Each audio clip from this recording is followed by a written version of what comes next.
In the Lebanese file, we're going to be speaking to the journalist and political analyst, Mr. Ramzy Khoury, where we're going to be talking about the current escalations and latest events happening in Lebanon, and he's going to give us his insights. Good afternoon to you, Mr. Ramzy.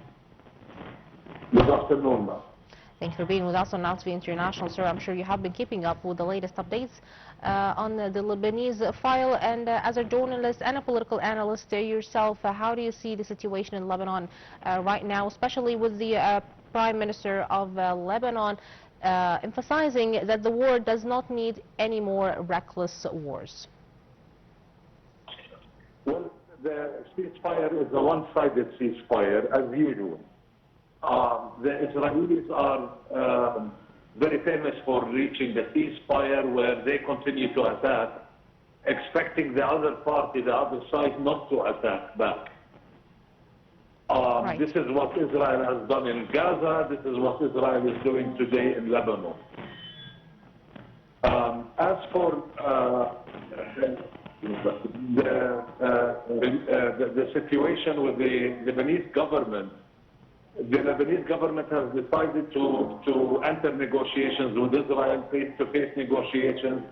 What's going on in Washington today? The only problem with this scenario is that the Israelis and Americans are packaging it in a manner that could lead to civil war in Lebanon if the Lebanese government is not careful. And I'll explain this. The Israelis and the Americans are giving the Lebanese government the option, two options. Both of them are based on the principle of partnership between the Israeli army and the Lebanese army against Hezbollah. One of the options was that the Lebanese army would control the area in the north of the Litani River, and then the Israeli army would control the area south of the Litani River. In principle, both armies would be fighting Hezbollah, one in the north and one in the south, on Lebanese land. The second option is very similar, where both armies work together to fight Hezbollah. Of course, the Lebanese government cannot afford to do any of that, and they do not have any leverage that they can use in negotiations. So we cannot expect the negotiations to actually reach anywhere. Mr. Ramzy, what is the second scenario? You've spoken about the first scenario where the Lebanese army is on one side of the river and the other side is the Israeli troops. So what is the other scenario in the negotiations? The other scenario is actually worse. The other scenario is for the Lebanese army and the Israeli army to fight Hezbollah all over Lebanon together. And how is that supposed to happen? How is that supposed to happen if you say that the Lebanese government cannot possibly afford that? Then what are the options that could Lebanon be left with? Or is it going to be sliding into a situation where it cannot avoid?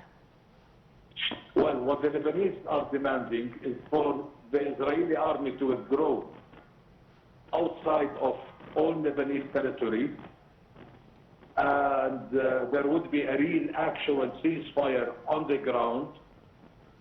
And based on the fact that there would be no occupied territories in Lebanon, Hezbollah would have to heed the call of the Lebanese government to surrender its weapons and become a political party. Now, is that possible? This is what the Lebanese government is demanding in the negotiations.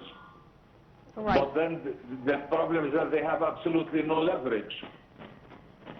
And what are the chances of Hezbollah actually deciding to be just a political party and give up its military assets? Well, they are not going to do that for as long as there is one Israeli soldier on Lebanese territory. And they have the legitimate right to call themselves the resistance and therefore they're using that legitimacy not to hand over their arms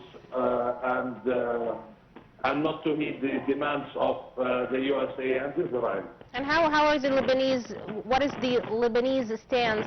The average Lebanese citizen, what would he think of this situation?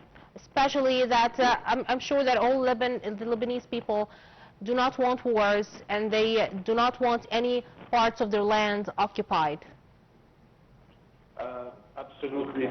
Lebanon today is divided, and this is where the danger is, because if you like,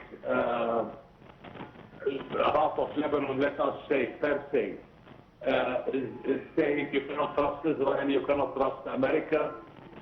There is a very long history in which the Israelis have not met their obligations in any agreement, including the ceasefires one after the other.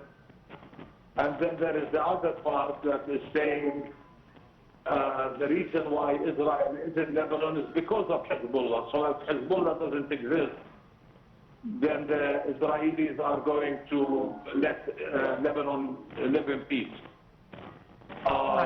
So we have a divided society, and this is very, very dangerous because we know exactly what happened during the Civil War. So this is where it's a catch-22 for the Lebanese government today. Mr. Ramzy, thank you for being with us on Nile TV International, and thank you for giving us close insights on the situation in Lebanon and a deeper and closer look, actually, to what the Lebanese street feels right now, especially in the current escalation happening. With this